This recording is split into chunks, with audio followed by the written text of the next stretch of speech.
Good morning, everyone. Good morning, John. I'm John Palatiello, the president of the Business Coalition for Fair Competition.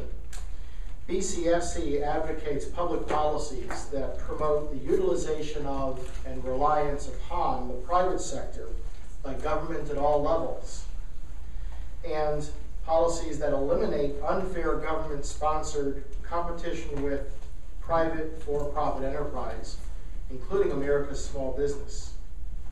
BCFC supports a federal policy first implemented by President Eisenhower in 1955 that says, quote, "The government will not start or carry on any commercial activity to provide a service or product for its own use if such product or service can be procured from private enterprise through ordinary business channels." Well, we're here today to discuss the extent to which that policy has not, and in this Congress, is not adhered to. Let me use a sports metaphor to explain the government competition issue. In our free enterprise system, government should be the umpire, not the opposing team. Companies in the private marketplace should be free to compete against one another, with government assuring a level playing field and imposing only that level of regulation that prevents competitors from injuring each other or their customers.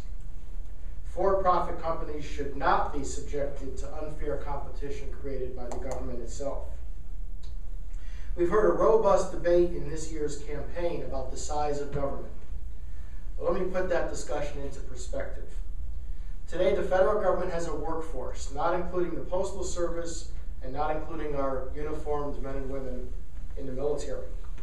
But the government has a workforce of 1.9 million federal employees.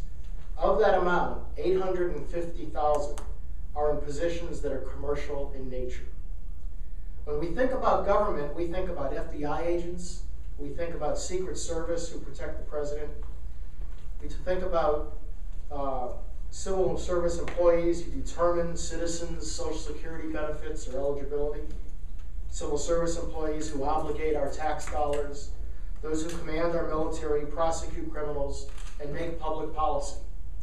But government does much more than that. 45% of the federal workforce is in occupations that are commercial in nature, things that you can find every day in the Yellow Pages and on Main Street, USA, things where the government duplicates and competes with the private sector.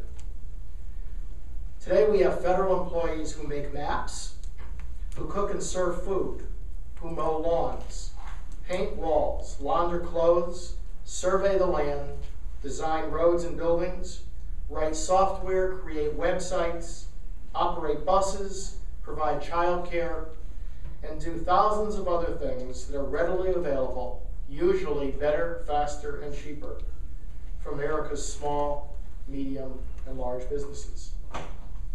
So we are seeing an unprecedented level of violation of the 1955 policy. In the 111th Congress, the House and Senate expanded government into numerous activities that, quite frankly, should have been left to the private sector. To call attention to this ominous trend and to educate and inform the American voter on where their congressmen and senators stand on this issue, BCFC is today, for the first time, releasing a government competition congressional voting scorecard.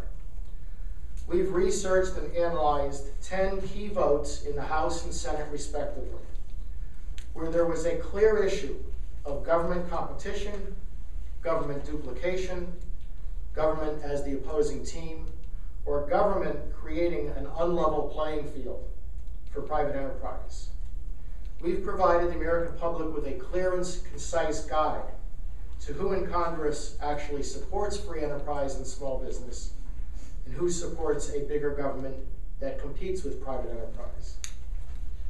We've all heard politicians claim to be pro-small business, and virtually every one of them has given a speech in which they've called small business the engine that drives the American economy. What the scorecard we're releasing today does is shows those for whom that is idle rhetoric and those for whom that is indeed their voting record. On issues from healthcare to insourcing, from student loans to bailouts, from campaign finance to stimulus, we're providing transparency and shining a light on where incumbent members of Congress really stand on these tough votes.